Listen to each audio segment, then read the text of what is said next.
So, if your voice feels tired, maybe a little strained, or just plain worn out, what's the first thing everyone tells you? Be quiet. Stop talking. You need complete vocal rest. I mean, it sounds like common sense, right? But what if that advice is actually wrong? Yeah, let's dive into this because some new research is turning everything we thought we knew about recovering a fatigued voice completely on its head. Let me ask you something. Is your voice like a critical tool for your job? Do you spend your days talking, presenting, teaching, selling, or persuading? If you just said yes to that, then you know exactly what I'm talking about. That feeling at the end of the day, that strain, the hoarseness, the feeling that it just takes so much effort to get the words out. Yep, that's vocal fatigue. And trust me, you are not alone. This isn't just a problem for singers and actors. We're talking about teachers in a noisy classroom, lawyers in a courtroom, salespeople on the phone all day, even the very speech-language pathologists that this study looked at. Professional voice users, people who rely on their voice to make a living, make up nearly a third of the entire workforce. For them, a tired voice isn't just some minor inconvenience, it's a full-blown professional crisis. And this brings us to what I call the professional's paradox. The traditional advice is always, go on complete voice rest. But the reality for a working professional, that can mean lost income. It can mean the quality of your work drops. And let's be honest, for most of us, it's just completely impractical. You can't just stop talking in the middle of a client call or a lecture, right? So, if silence isn't the golden ticket we thought it was, then what is? Well, researchers have been exploring this really fascinating active alternative. It's one that suggests the best way to rest your voice might actually be to use it. The solution might be in something with a super technical sounding name. Semi-occluded vocal tract exercises, or SOVTs for short. Now I know, that sounds complicated, but the idea behind it is incredibly simple. It's basically any exercise where you partially block the airflow from your mouth. Think about humming, doing lip trills, or even just making a sound through a drinking straw. This creates a little bit of back pressure that helps your vocal cords vibrate way more efficiently with a lot less effort. Now, the study we're looking at today used a specific little tool to put this idea into practice. It's this small handheld device called a voiced high-frequency oscillation, or VHFO. The design is pretty clever. When you breathe out through it, there's a little stainless steel ball inside that wiggles around, creating this gentle vibrating pressure. And using it is super straightforward. You just make a simple sound, like an ooh, into the device. See, the goal here isn't silence at all. It's about doing a controlled, gentle, and active little workout for your vocal cords. And here's the most practical part, the part that makes this actually doable. The researchers weren't asking people to do some 30-minute therapy session. They tested a quick, just 1-minute exercise that people did in their short breaks between work sessions. The whole point was to find a realistic way to recover your voice during the workday. So, this all sets the stage for a really cool scientific showdown. In one corner, you've got the old, traditional wisdom, complete voice rest. And in the other corner, you have this brand new approach, a short, active exercise. The study put this to the test with the absolute perfect subjects, 22 female speech-language pathologists. These are pros who didn't have any prior voice problems, but who have incredibly demanding days for their voices.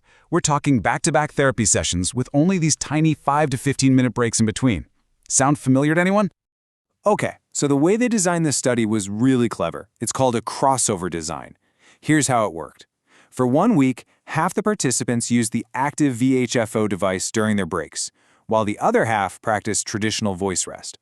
Then, they took a week off, a washout period, to let everything reset. After that, they swapped. The voice rest group started using the device, and the device group switched to voice rest. Now, this is the crucial part. This design is so powerful because every single person in this study tested both methods. So you're not just comparing one group of people to another, you're comparing how each individual person's voice responded to each of the 2 different treatments. This makes the results you get incredibly reliable. All right, so what happened when they crunched the numbers? What was the final verdict in this showdown between active exercise and just, being quiet? The results were, they were pretty shocking, to be honest. After a day of work where the participants used traditional voice rest, key measurements of their voice quality actually got worse. But on the days they used that quick 1-minute VHFO exercise, those same metrics either improved or at the very least stayed stable. Let's break down the actual data. First up is a measurement called jitter. The easiest way to think about it is like this. It measures the tiny cycle-to-cycle wobbles in your vocal pitch. For a really clear, stable voice, you want this number to be as low as possible. A higher jitter score means more instability or roughness in the voice. And this data is just wow. Look at the left with the VHFO exercise. You can see the jitter score actually went down. Their voices literally became more stable. But now, look at the voice rest group on the right.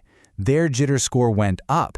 So sitting in silence didn't just fail to help, it was actually associated with their vocal stability getting measurably worse throughout the day. Okay, next up we've got shimmer.